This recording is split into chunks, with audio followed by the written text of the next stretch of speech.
Good morning students. हम lesson 8 दो विश्व युद्धों के बीच रूसी क्रांति और महामंदी के बारे में पढ़ रहे थे। तो हम उसी लेसन को कंटिन्यू करते हैं, जिसमें आज हम देखेंगे युद्ध और सन 1917 की क्रांतियाँ। युद्ध और 1917 की जो क्रांतियाँ हुई हैं उनके बारे में हम देखेंगे। तो चलिए बुक की ओर ध्यान देते हैं। दमन चक्र और सीमित सुधार के चलते कुछ वर्ष शांति बनी रही, मगर सन 1912 के बाद फिर से मजदूरों की हड़ताल और किसानों के विद्रोह शुरू हो गए। दमन चक्र जो चल रहा था, जो क्या है, दमन मतलब शोषण करते हुए जो चक्र चल रहा था, और साथ ही साथ सीमित सुधार मतलब सीमित मात्रा में जो सुधार हो रहे थे, वह क्या है, समय के साथ तो चलते रहे, लेकिन कुछ वर्ष के बाद वह क्या है, उसमें शांतिपन आई। मगर क्या हुआ, 1912 में फिर से मजदूरों की हड़ताल और किसानों के जो विद्रोह थे वह फिर से शुरू हो गए। इस बीच 1914 में प्रथम विश्व युद्ध में रूस सम्मिलित हुआ। इसके तुरंत बाद रूस में भी देशभक्ति की लहर उठी और लोग जार का समर्थन करने लगे। इसमें क्या होने लगा कि 1914 के बाद जो युद्ध में तो रूस सम्मिलित हो गया, लेकिन इसके तुरंत बाद क्या होने लगा, जो देशभक्ति के लिए कुछ कर गुजरने की जो ललक उत्पन्न हो रही थी वह बढ़ती ही जा रही थी, और साथ ही साथ क्या है, लोगों ने जार का समर्थन भी करने लगे। लेकिन 2 वर्षों के अंतर लगातार हार और युद्ध की विभीषिका के चल सहते हुए रूस के सैनिक, मजदूर और किसान थक गए थे। मतलब 2 वर्ष के जो चल रहे थे, 1914 वाली जो युद्ध चल रही थी वो लगातार हार होती जा रही थी, और साथ ही युद्ध में विभिन्न तरह की से जो सैनिक थे, मजदूर थे, वह मारे जा रहे थे, और युद्ध जो थी वो बहुत ही भयानक तरीके से हो रही थी। जिससे क्या हुआ, जो रूस के सैनिक थे, मजदूर थे, और साथ ही साथ किसानों ने भी भाग लिए थे, वह इस युद्ध से बहुत ही थक चुके थे। चारों ओर जमीन, रोटी और शांति की मांग उठने लगी। लोग क्या करने लगे कि जमीन और रोटी और साथ ही साथ शांति की भी वो मांग करने लगे। 23 फरवरी 1917 रूस में प्रचलित कैलेंडर और आधुनिक कैलेंडर के बीच 13 दिनों का अंतर था। ये उस समय की स्थिति को बताया कि किस तरीके से जो 23 फरवरी 1917 में जो प्रचलित कैलेंडर थे, वह आधुनिक कैलेंडर्स में 13 दिनों का अंतर उसमें पाया गया। वास्तव में यह घटना हमारे कैलेंडर के अनुसार 8 मार्च को घटी थी। यह घटना को महिला दिवस पर पेट्रोग्राड, राजधानी पीटर्सबर्ग का नया नाम, शहर की महिला मजदूरों ने शांति और रोटी की मांग करते हुए एक जुलूस निकाले। उन्होंने, महिला और मजदूरों ने उसमें भाग होकर के उन्होंने शांति और रोटी के लिए मांग करने के लिए, जो क्या है, पेट्रोग्राड में ये महिला दिवस पर उन्होंने ये कार्य किए। इसके तुरंत बाद पूरे शहर में इन मांगों के समर्थन में मजदूरों व सैनिकों के जुलूस निकलने लगे। तो मतलब जो शांति और रोटी की जो मांग कर रहे थे, तो ये तुरंत बाद यह पूरे शहर में भी यह फैलता चला गया, और लोगों ने इस समर्थन को पूरा करने के लिए सैनिकों और मजदूरों ने भी इसका समर्थन किया, और वो भी जुलूस में शामिल हो गए, और सैनिकों व पुलिस के प्रदर्शनकारियों के विरुद्ध कार्यवाही से मना कर दिया गया। मतलब जो सैनिकों और पुलिस थे, और जो जुलूस निकाला गया था या जो प्रदर्शनकारियों के विरुद्ध थे, उस कार्य को वो मना कर दिए। हर कारखाने में मजदूरों की सभाएं हुई, जिसमें उन्होंने रूस के हालातों पर चर्चा की, और अपने प्रतिनिधि चुनकर शहर में मजदूर सभा गठित करने के लिए भेज दिया गया। अब लोग क्या करने लगे कि कारखानों में अब मजदूरों की संख्या अधिक होने की वजह से, जिसमें हमने इस बारे में हम पढ़ चुके हैं कि किस तरीके से मजदूरों को उद्योग में रखे जाने से उनमें संगठन बढ़ता गया। तो मजदूर क्या है, मजदूरों के बीच में अब संगठन बनने की वजह से अब वो सभाएं करने लगे, और साथ ही साथ जो रूस के जो हालात थी उस पर वो चर्चा भी करने लगे, और अपने बीच में से एक प्रतिनिधि मतलब सदस्य चुनकर वो मजदूर सभा में उन्हें भेजा गया, जहाँ मजदूरों से संबंधित यह मुख्य मुद्दे जो थे वहाँ पे यह स्थिति को लेकर के बातें या चर्चा होती थी। इन सभाओं को सोवियत पंचायत जैसी एक रूसी शब्द कहा गया। जो मजदूर सभा गठित किया गया, उसे क्या है, पंचायत जैसी एक रूसी शब्द के नाम से उसे कहा गया। कारखानों के सोवियतों ने कारखानों का संचालन मालिकों ने अपने हाथ में ले लिया था। जो कारखानों का जो संचालन चल रहा था या उन कार्य जो हो रही थी कारखानों में, वह मालिकों ने अपने हाथ में ले लिया था, मतलब वो स्वयं कर रहे थे। वे खुद निर्णय लेते और उनका क्रियान्वयन करते थे। मतलब जो भी कारखानों से संबंधित जो भी करने हैं वो निर्णय खुद ही लेते थे और थे साथ ही क्रियान्वयन मतलब कार्य को कंटिन्यू करना, ये सब उसे क्रमबद्ध तरीके से पूरा करना। तो ये सब कार्य क्या है, मालिकों के हाथों से ही या मालिकों के द्वारा ही किया जाता था। उनके प्रतिनिधियों से अपेक्षा थी, मतलब उनके जो प्रतिनिधि थे, सदस्य थे, उनसे अपेक्षा की जाती थी कि वे सोवियत सदस्यों के विचारों के अनुरूप शहर सोवियत के कारखानों में काम करें। तो उनकी जो अपेक्षा थी, उनकी जो इच्छा थी, वो क्या चाहते थे कि सोवियत जो सदस्यों के विचारों के अनुरूप हो, मतलब उनके अनुसार हो, वह क्या है, शहर सोवियत के कारखानों में ही काम करे, अन्यथा उन्हें बदलकर किसी और को प्रतिनिधि नियुक्त किया जाता था। तो इस तरीके से अगर वो नहीं मानते थे या किसी कारणवश तो इस जगह पर उन्हें क्या है, बदल दिया जाता था और दूसरा प्रतिनिधि नियुक्त कर दिया जाता था। इस तरह पेट्रोग्राड शहर का सोवियत बना। तो इस तरीके से जो पेट्रोग्राड शहर का एक सोवियत शहर बन गया। इस तरह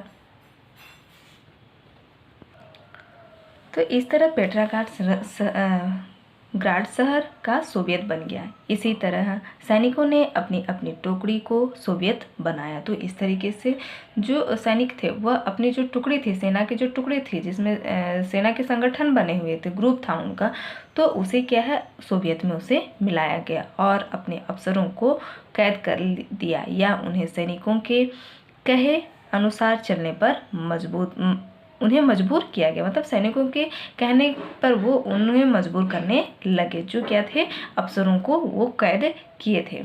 साथ ही साथ गाँव में किसान भी किसानों के सोवियत बनने लगे। तो इस तरीके से गाँव में भी जो किसान रहते थे वो अपने लिए क्या बनाने लगे, किसानों के लिए सोवियत बनने लगे और भूस्वामियों के महलों तथा दुकानों को लूटने लगे। तो इस तरीके से जो भूमि के मालिक थे और साथ ही साथ महल और दुकान थे, उन जगहों को भी लूटा जाने लगा। इस प्रकार चंद दिनों में जारशाही की सत्ता समाप्त हो गई। तो इस तरीके से कुछ ही दिन में क्या है, जो जारशाही की जो शासन व्यवस्था थी वह धीरे धीरे क्या होने लगी, सत्ता समाप्त हो गई और हर जगह लोग खुद की मर्जी से चलने लगे। देखते देखते पूरे देश में 2-4 दिनों में ही पुराने शासन तंत्र का अंत हो गया। तो इस तरीके से देश में क्या होने लगा कि कुछ ही दिनों में ही जो पुरानी शासन व्यवस्था थी या शासन प्रणाली थी वह अंत हो गई और लोगों ने अपने अपने तरीके से सत्ता अपने हाथ में ले लिया। तो इस तरीके से लोगों को जैसा उचित लगा वो उसी तरीके से सत्ता जो थी, शासन थी, वह अपने अपने हाथों पे ले लिए। यहाँ एक चित्र दिखाया गया है जिसमें आप देख सकते हैं कि किस तरीके से 1917 में एक कारखाने में सोवियत की बैठक हुई थी, मतलब संगठन के माध्यम से, जिसमें लोगों को दिखाया गया है।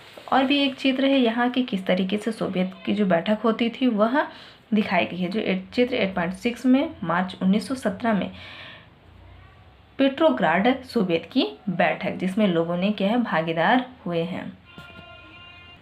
अब आगे देखेंगे जार का गद्दी छोड़ना। तो किस तरीके से जार ने अपनी गद्दी छोड़ी। पेट्रोग्राड सोवियत और वहां के जन सामान्य के आक्रोश को देखते हुए ड्यूमा ने जार से आग्रह किया कि वह गद्दी छोड़ दे।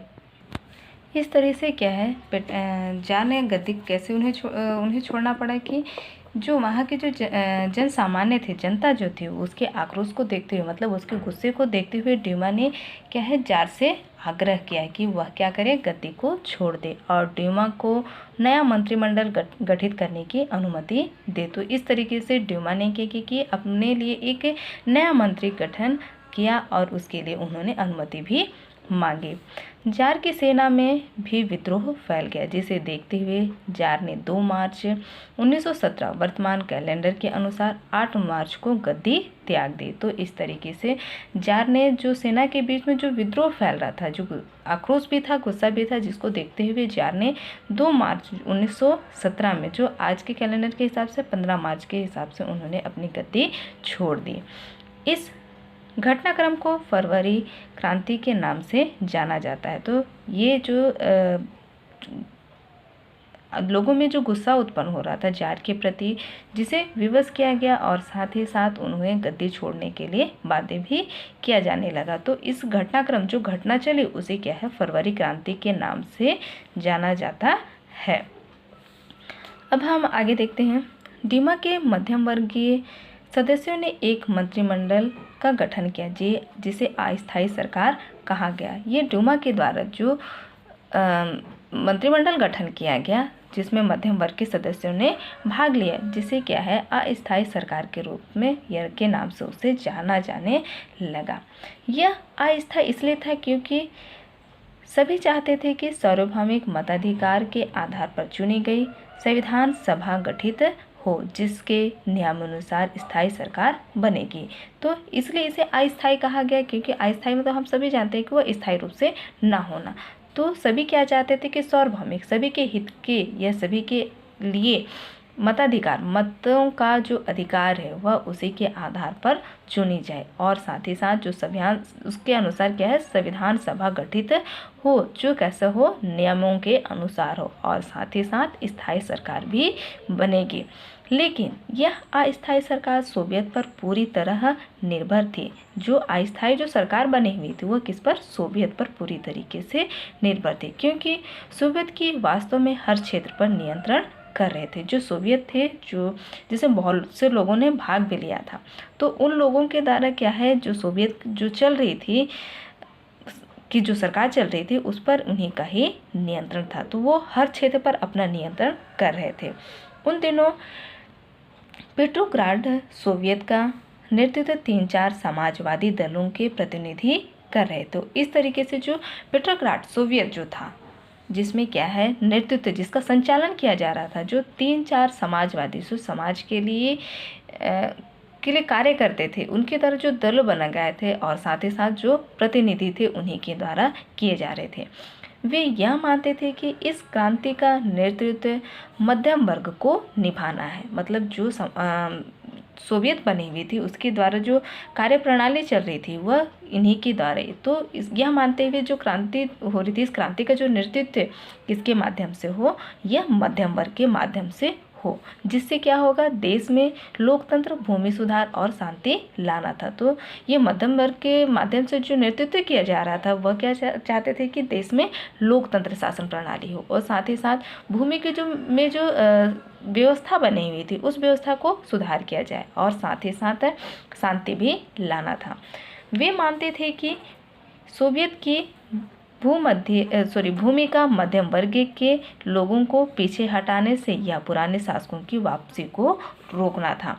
जो लोग क्या चाहते थे कि जो सोवियत की जो भूमिका है वो किसके माध्यम से, मध्यम वर्ग के माध्यम के लोगों के पीछे हटने से, या फिर उस पुराने जो शासन प्रणाली थी उसे वापस नहीं लाना चाहते थे, उसे वो रोकना चाहते थे और उन्हें रोकना भी था।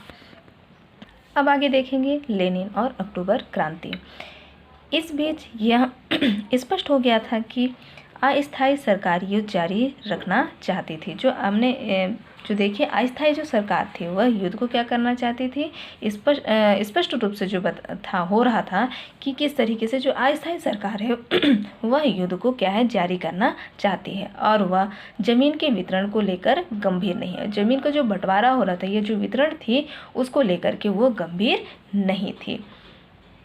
न ही वह कालाबाजारी पर रोक लगा पाई और न ही सबको रोटी उपलब्ध करा पाई। और तो इस तरीके से क्या है, वह जो कालाबाजारी, जो बुरी तरीके से जो बेरोक टोक कार्य हो रहे थे या बिना नियंत्रण के जो कार्य कर रहे थे उस पर, कालाबाजारी पर रोक लगा पाई, और ना ही क्या है, सबको वह रोटी या जो आवश्यक चीज़ें थी वह उपलब्ध उसे करा पाई। विभिन्न बहाने बनाकर वह संविधान सभा का गठन भी नहीं कर रही थी। तो वो विभिन्न तरह की जो समस्याओं के या जो भी थी उसे क्या है, बहाना मार करके वह संविधान सभा जो सबके हित के लिए जो बनने थे उन सभा का भी वह गठन नहीं कर पाई। इस बीच साम्यवादी व्लादिमीर लेनिन के नेतृत्व वाली बोल्शेविक पार्टी ने मजदूरों व सैनिकों के बीच अस्थायी सरकार के विरुद्ध प्रचार किया और उसके खिलाफ विद्रोह करने के लिए उकसाया। तो इस तरीके जो साम्यवादी पार्टी के जो कौन थे, व्लादिमीर लेनिन के नेतृत्व में, मतलब उनके संचालन पर, उनके निर्देशन पर क्या होने लगा कि जो बोल्शेविक पार्टी थी और उन पार्टी मजदूरों और सैनिकों के बीच में क्या एक अस्थायी सरकार के विरुद्ध, जो अस्थायी सरकार बनी हुई थी उसके विरुद्ध लोगों में क्या है प्रचार प्रसार किया और उनमें विद्रोह करने के लिए भी उकसाया।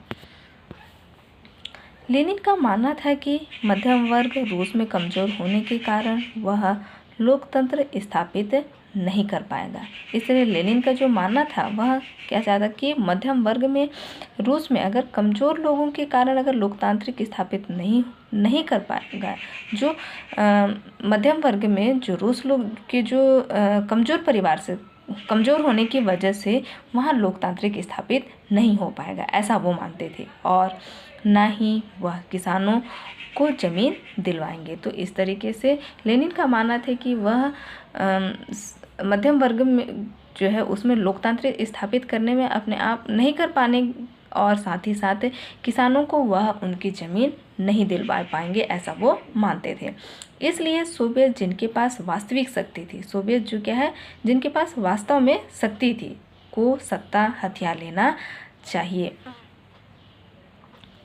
और इसका नेतृत्व बोल्शेविक पार्टी को करना चाहिए। तो इस तरीके से जो सत्ता थी वह किसके नेतृत्व में, जो थी क्या बोल्शेविक पार्टी जो थी उसके हाथ में वह करना चाहते थे। इसलिए क्या होने लगा कि शुरू में मजदूर व सैनिक उनके पक्ष में नहीं थे, मगर जैसे जैसे समय बीतता गया और अस्थायी सरकार की कमजोरियां उजागर हुई तथा युद्ध में हार का सामना करना पड़ा तो वे बोल्शेविकों के विचारों को अपनाने लगे। इस तरीके से क्या होने, जो अस्थायी सरकार जो बनी हुई थी जिसका जोर शोर से विरोध भी हो रहा था, प्रचार भी हो रहा था और खंडन भी हो रहा था उसके खिलाफ, तो उसमें जैसे जैसे समय बीतने गया तो जो अस्थायी सरकार की जो कमजोरियां थी वह सामने आने लगी और साथ ही साथ वो उन्हें युद्ध का भी सामना करना पड़ा। तो इस तरीके से लोगों ने जो बोल्शेविक के जो विचार थे, जो सोच थी, उसको लोग अपनाने लगे।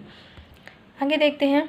हमने पहले देखा था कि किस प्रकार रूस के किसान, मजदूर और सैनिक आपस में जुड़े हुए थे और एक दूसरे की समस्याओं के प्रति सचेत थे। तो इससे पहले भी हम लोगों ने देख लिए थे कि किस तरीके सोवियत के माध्यम से लोगों ने अपने अपने संगठन बना चुके थे और उनमें एकता भी थी। और इसी के साथ ही साथ क्या होने लगा कि जो रूस के किसान, मजदूर और सैनिक थे वो आपस में जुड़े हुए थे और एक दूसरे की जो भी समस्या थी वह उसके प्रति सचेत थे, सजग थे। वो जब भी आवश्यकता हो उसके लिए करने के लिए वो तैयार थे।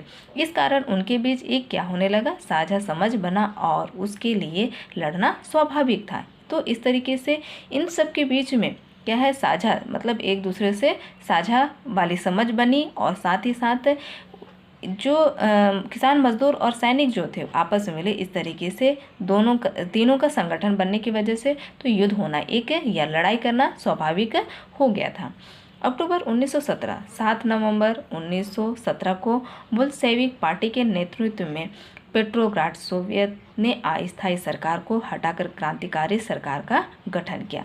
तो इस तरीके से अक्टूबर 1917 को जो बोल्शेविक पार्टी के नेतृत्व में क्या है, पेट्रोग्राड सोवियत में क्या होने लगी, अस्थायी सरकार को हटा करके एक क्रांतिकारी सरकार वहाँ गठन किया गया।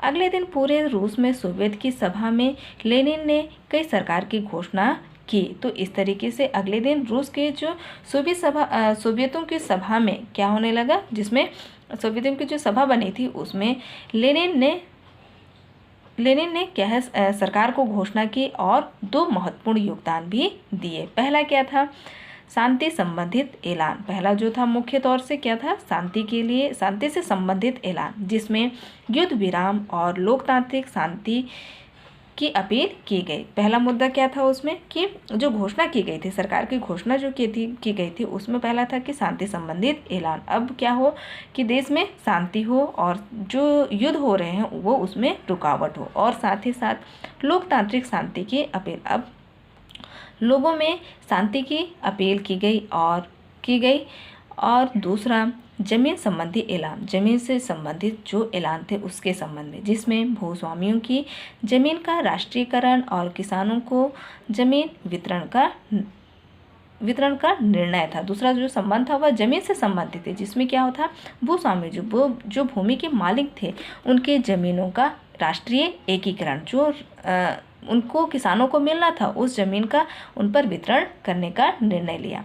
हर गांव के गरीब किसानों की समितियों को वहाँ के भूस्वामियों की ज़मीन को आपस में बांटने का अधिकार दिया गया। इस तरीके से जो जमीन संबंधी जो ऐलान थे उसमें क्या होने लगे, जो किसानों की जो समितियाँ बनी थी को वहाँ के जो भूस्वामियों की जो ज़मीन थे उसको आपस में बंटवारा करने का उन्हें अधिकार दिया गया। दूसरी ओर किसानों में मजदूरों की समितियों को कारखानों में संचालन में भागीदारी दी गई। तो इस तरीके से जो कारखानों में जो मजदूर कार्य कर रहे थे उनकी जो समितियां बनी थी, तो उन समितियों में कारखानों में उन्हें कार्य करने का अधिकार दिए जाने का भी उन्हें भागीदारी मिला।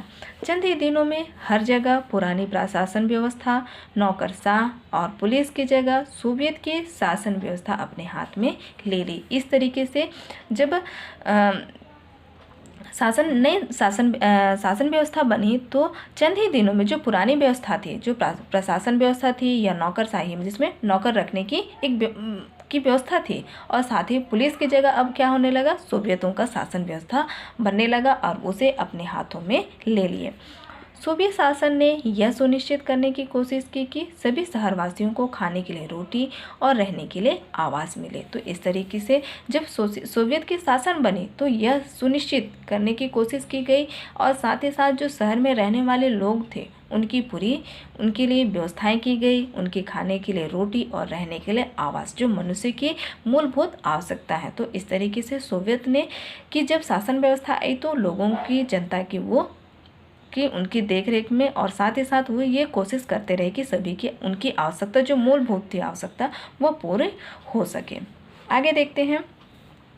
इसके साथ ही रूस ने ऐलान किया कि जारशाही के तहत जो भी राष्ट्र रूसी साम्राज्य द्वारा दबाए गए थे वे अब स्वतंत्र हैं और अपनी मर्जी से तय कर सकते हैं। इस तरीके से जो रूसी शासन के खिलाफ जो किसके माध्यम से, जारशाही के तहत जो चल रही थी, तो ऐसी राष्ट्र व्यवस्था जो थी उसे रूसी साम्राज्य द्वारा दबाए गए थे। अब वो कैसे हो गए थे, स्वतंत्र हो गए थे, क्योंकि अब किसके शासन चल रही थी, सोवियत के शासन चल रही थी, जिसमें अब वो स्वतंत्र हो गए थे और अपनी मर्जी से कोई भी कार्य करने के लिए वो निर्णय ले सकते थे कि वे रूस के साथ रहना चाहते हैं या स्वतंत्र होना चाहते थे। अब वो क्या है, स्वतंत्र रूप से अपनी मर्जी से निर्णय ले सकते हैं, या तो वो रूस के साथ रह सकते हैं या स्वतंत्र होकर अपना जीना चाहते हैं। फिनलैंड, लटविया, एस्टोनिया, यूक्रेन जैसे देश इस प्रकार स्वतंत्र हो गए। इस तरीके से क्या है, वो अपनी मर्जी के हिसाब से ये जो देश थे वह स्वतंत्र हो गए। जहाँ तक विश्व युद्ध को समाप्त करने की बात थी, रूस की अपील के बावजूद कोई देश शांति समझौते के लिए तैयार नहीं हुआ। तो इस तरीके से जो विश्व युद्ध की जो समाप्त करने की बात चल रही थी उसको लेकर के रूस की जो अपील की गई थी वह देश शांति समझौते के लिए लोगों ने तैयार नहीं हुआ। ऐसे में रूस ने जर्मनी से मार्च 1918 में एक समझौता करके युद्ध समाप्त कर लिया। तो इस तरीके से रूस और जर्मनी के बीच में 1918 में एक समझौता के द्वारा इस युद्ध को युद्ध विराम किया गया। लेकिन इस संधि मतलब समझौते के द्वारा क्या होने लगा, रूस को बहुत अधिक जमीन जर्मनी को देनी पड़ी। इसी से क्या हुआ, जो समझौता हुआ उसमें इस संधि के माध्यम से रूस को जर्मनी को बहुत अधिक जमीन देनी पड़ी इस समझौते में या इस संधि में। अब आगे देखेंगे।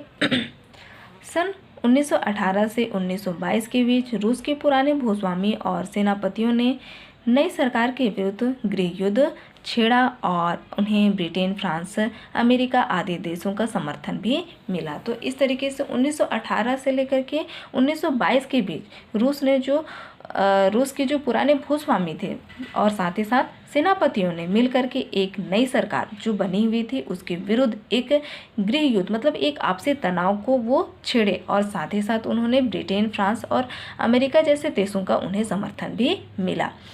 इन देशों की सरकारें यूरोप में साम्यवादी विचारों के फैलने से घबराई हुई थी। तो इस तरीके से जो यूरोप में जो साम्यवादी विचार जो फैल रही थी, लोगों के हित में जो विचार हो रहे थे, उस विचारों को लेकर के क्या थी, घबराई हुई थी, लेकिन 1922 तक रूस की सरकार इन्हें क्या कर पाई, हरा पाई। इसी बीच पुराने साम्राज्य के कई हिस्से जो स्वतंत्र हुए थे अब रूस के हाथ में हो गए और यूएसएसआर सोवियत समाजवादी देशों का संघ की स्थापना हुई। तो इस तरीके से क्या है, जो पुरानी शासन व्यवस्था थी रूस की, उन्हें वो हट करके एक फिर से स्वतंत्र रूप से क्या है, साम्राज्य के कई जो हिस्से जो थे वह अब रूस के हाथ में पुनः स्थापित हो गए। तो इस तरीके से वहाँ पे फिर से सोवियत समाजवादी देशों की स्थापना की शुरुआत फिर से हो गई।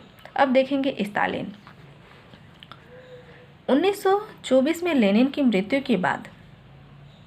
के बाद जोसेफ स्टालिन के नेतृत्व संभाली और कुछ ही वर्षों में वह समाजवादी पार्टी और सोवियत रूस का सर्वशक्तिमान नेता बन गया। तो इस तरीके से क्या होने लगा स्टालिन में कि लेनिन की मृत्यु के बाद 1924 में के बाद जोसेफ स्टालिन के नेतृत्व में ये शासन व्यवस्था संभाली गई और कुछ ही दिनों में साम्यवादी पार्टी और सोवियत रूस एक सर्वशक्तिमान नेता के रूप में वह सामने आया।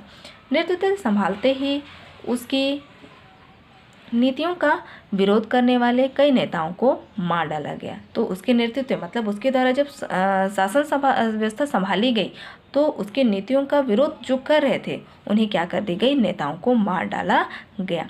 स्टालिन 1953 में अपनी मृत्यु तक सोवियत साम्यवादी पार्टी और सोवियत संघ का तानाशाह बना रहा। इस तरीके से जो स्टालिन 1953 में अपनी मृत्यु तक, जब तक उसकी जीवन चल रही थी तब तक वह उन्होंने सोवियत साम्यवादी पार्टी और सोवियत संघ पर अपना जो तानाशाह, अपनी इच्छानुसार जो शासन व्यवस्था थी उस व्यवस्था को उन्होंने बनाए रखा। अब आगे देखेंगे औद्योगिकरण।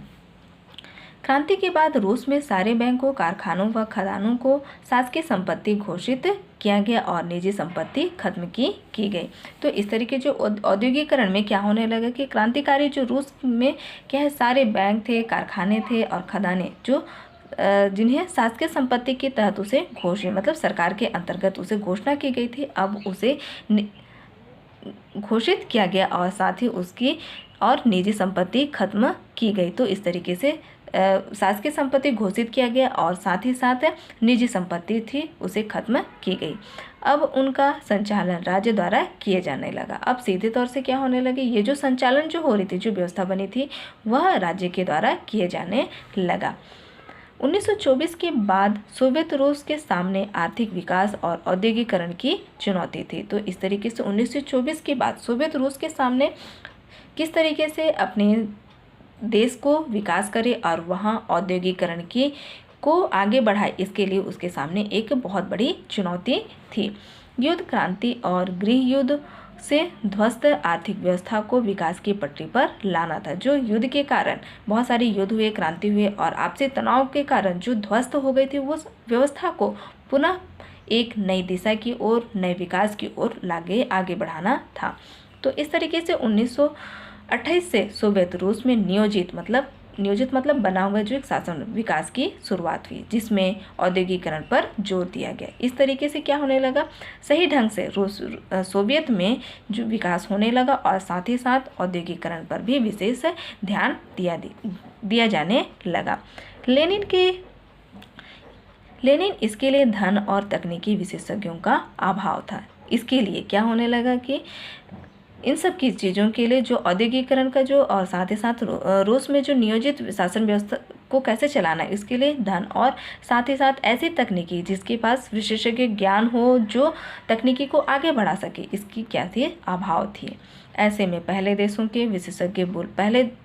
से विशेषज्ञ बुलाए गए और उनकी मदद से उद्योग निर्मित किए गए। इस तरीके से क्या होने लगा कि विदेशों से विशेषज्ञों को बुलाया गया और साथ ही साथ उद्योगों को कैसे करना है, उसको कैसे बनाना है, निर्मित करना है, इसके लिए उनसे मदद ली गई। जहाँ तक धन और पूंजी का सवाल था, यह किसी विदेशी स्रोत से उपलब्ध नहीं था। मतलब पैसे की जो आवश्यकता थी वह कहीं से विदेशी स्रोत मतलब जहाँ से उपलब्ध हो सके, ऐसी कोई व्यवस्था नहीं थी और रूस को अपने क्षेत्रों से व्यवस्था करनी पड़ी। ये सब चीज़ों के लिए रूस को स्वयं अपने जो स्रोत थे वह वहीं से व्यवस्था करनी पड़ी।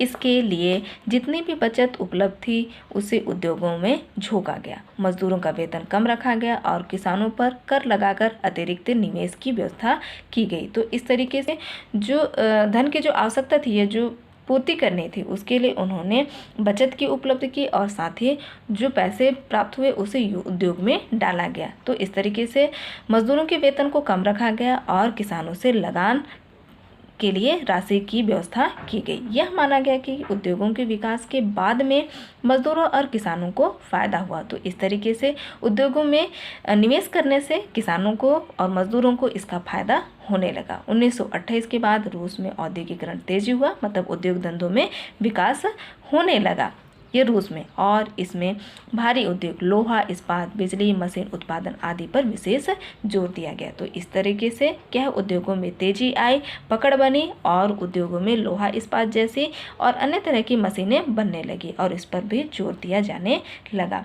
1940 तक सोवियत संघ एक ताकतवर औद्योगिक देश बन गया। तो इस तरीके से 1940 तक सोवियत संघ जो थी एक औद्योगिक क्षेत्र में एक ताकतवर देश के रूप में सामने आया। तो आज के लिए हम इस लेसन से यहीं तक पढ़ेंगे। आप लोगों के लिए होमवर्क है, रूस में 1861 से 1940 के बीच किसानों की स्थिति में क्या क्या परिवर्तन आए। क्वेश्चन नंबर 2, ड्यूमा एक सफल लोकतांत्रिक संसद क्यों नहीं बन पाई, इसके कारणों का विश्लेषण कीजिए।